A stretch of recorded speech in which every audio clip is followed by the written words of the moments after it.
Hello everyone and welcome to my channel. My name is Heidi. I'm completely blind, so I don't look directly at you, but I promise I'm right here with you.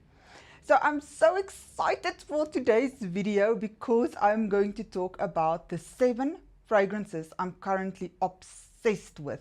These are the fragrances that I have to remind myself, no, remember you've got a project plan. No, remember you've got a large collection. Use some of your other fragrances because at the moment these fragrances are the ones I want to reach for. Many of them are ones that surprised me all of a sudden. Some of them are just rediscoveries, old loves that I'm currently so obsessed with.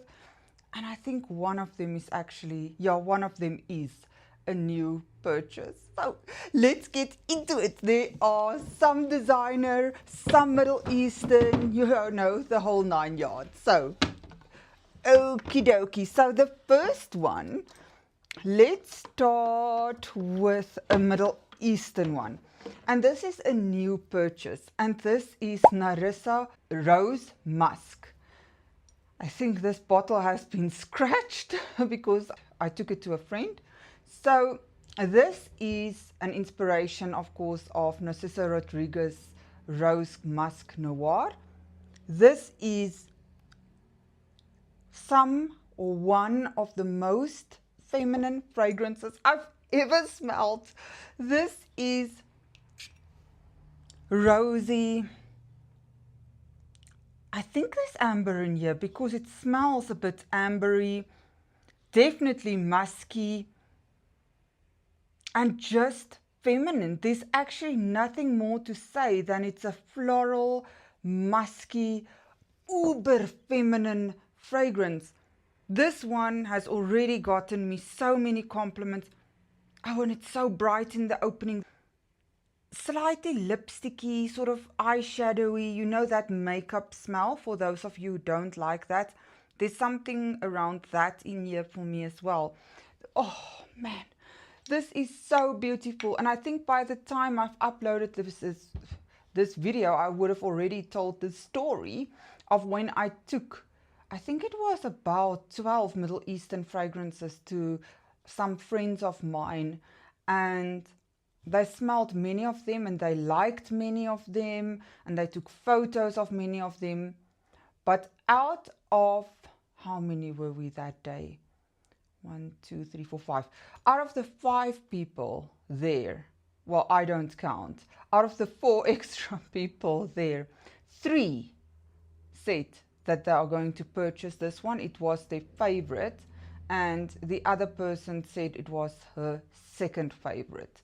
So I actually have to order this one for one of those friends of mine. This is super stunning. And the best part is that at the moment, I know in South Africa, it's 250 Rand. That is, let me work out, about $10, if that. It is absolutely phenomenal. I cannot say enough good things about this one.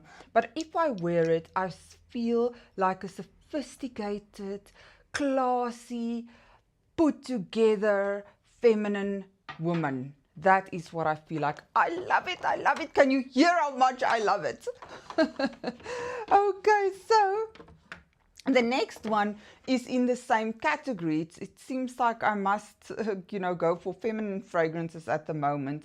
But this is Midnight Rose by Lancome. This is a raspberry vanilla rose. This is a jammy rose. This is not a powdery or lipsticky rose. This is a sweet, like you've opened a jar of jam and there's roses next to the jam. That's almost what it is. This is such a feminine fragrance. I feel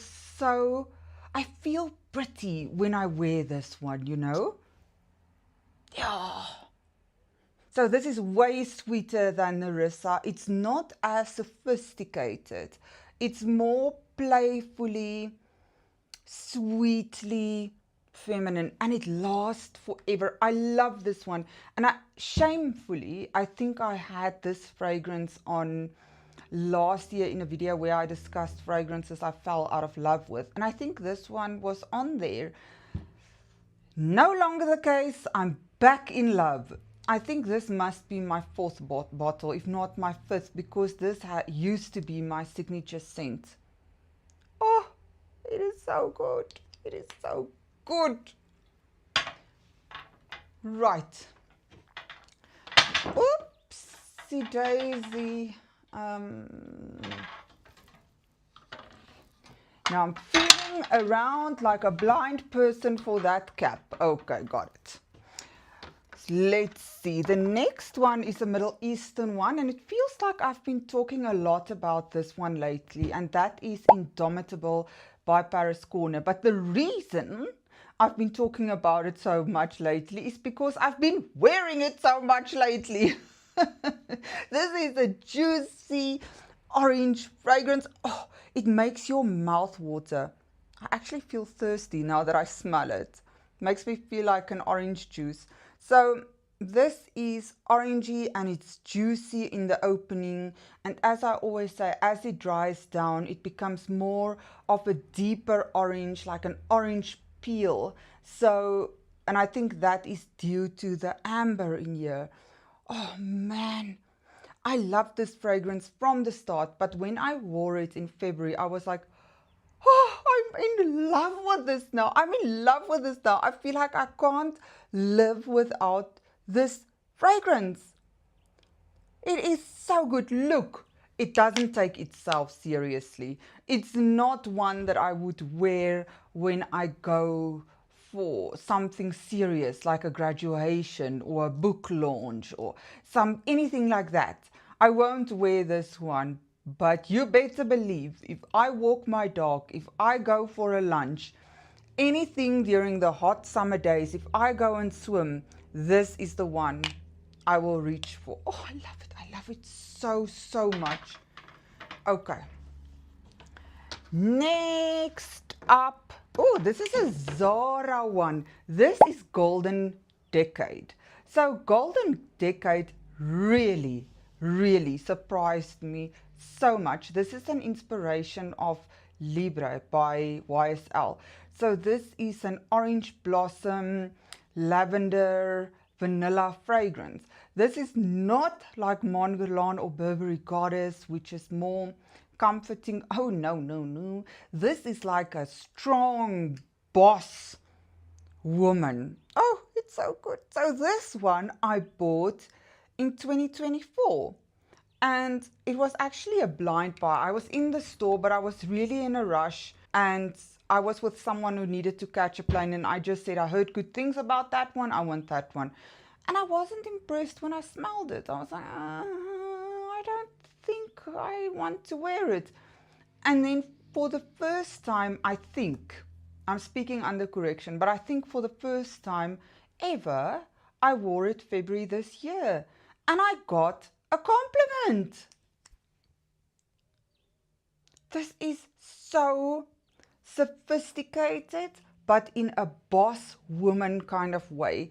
There's something very nostalgic in here. I can't put my finger exactly on it, but it reminds me of something to do with a playroom when I was younger. I don't know if it's the mix of the toys and the Play-Doh and the paint and crayons. Oh, it doesn't make it sound good at all. But there's something in here that reminds me, that takes me back. I don't know why. Oh, it's so good. And look, this one projects so much. Oh, now my mouth tastes like perfume. This projects so well. This lasts so well. Yeah, this is smooth. I know this is not for everyone, but wow, I love this one. And I'm so super surprised to the tune that Libre is now on my wish list. So that is it. Golden Decade by Zara. Good. How many do we have left? 3, I think. Yes, 3. Then we have Marc and Victor Eau de Flora by, I think it is by by Flower Bomb, by Fragrance World. This is inspired by Victor and Ralph Flower Bomb, and this is definitely Flower Bomb DNA, 100%. This is tea, osmanthus, vanilla. It is sweet, it is feminine, I don't know what to say. Flower Bomb is one of my favorite perfumes of all time. Of all time. So, of course, this one. I wore it in January on repeat. And in February, I had to tell myself, no, you had that on the tray. And I know I can wear what I want. Honestly, I do know. But I want to wear all my fragrances, you know. But this one is so good. So, that gathering I spoke about where I took the fragrances to my friends, the 12 fragrances, this was one of them. And the friend who had Narissa in second place, this was her favorite. She wanted Marc and Victor Eau de Flora. So yeah, that is it. I actually don't know what to say about this one. This one is just for me such a safe bet for any first impression. Any first impression. That one is just awesome. Then I've got Valentino Born in Roma Extra Dose. So this is a blackcurrant rum vanilla fragrance. This one I really liked when I bought it last year, but somehow I didn't really reach for it. And all of a sudden in February, I wore it, and yes, it got me a compliment. I wore it actually in January and in February. This is a fruity vanilla fragrance, but it's a deep fruity fragrance. It's not candy-like or fruit salad-like or juicy in any sort of way. This is a bit boozy. It's actually more appropriate for winter and fall, in my opinion, with that rum and that vanilla. But it is so sophisticated. It is sophisticated, yet a bit playful with that blackcurrant. But I feel like this is a perfect work-appropriate fragrance. This is a perfect date night fragrance. Going on a business lunch, you know, for a business lunch, that sort of thing. I absolutely love this fragrance. That's why it's been on my tray twice already this year. And then the last one will surprise absolutely no one, and this is Vanilla Voyage by Maison Asrar. I have my favorites, what can I say?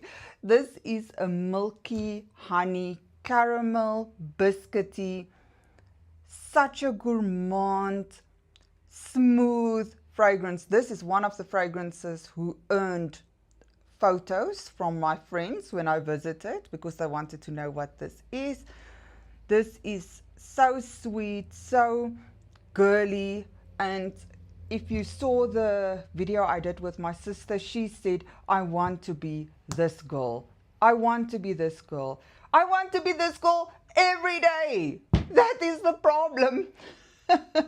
So, especially when I go to bed. When I go to bed, I have to tell myself, no, you have to wear some of your other fragrances for a change. You can't wear Vanilla Voyage every evening to bed. So, yeah, some of these might not have huge dents in it. It is really because I stop myself, I rein myself in. So, these are the fragrances I am currently obsessed with. The 7. I would love to know what your picks are. Why does Midnight Rose fall? What are your current obsessions? Please let me know. I'm always open for recommendations and for discussion and for gossip around what fragrances we love. Thank you so much for hanging out with me today. I so appreciate you, and I can't wait to see you in the next one. Bye for now.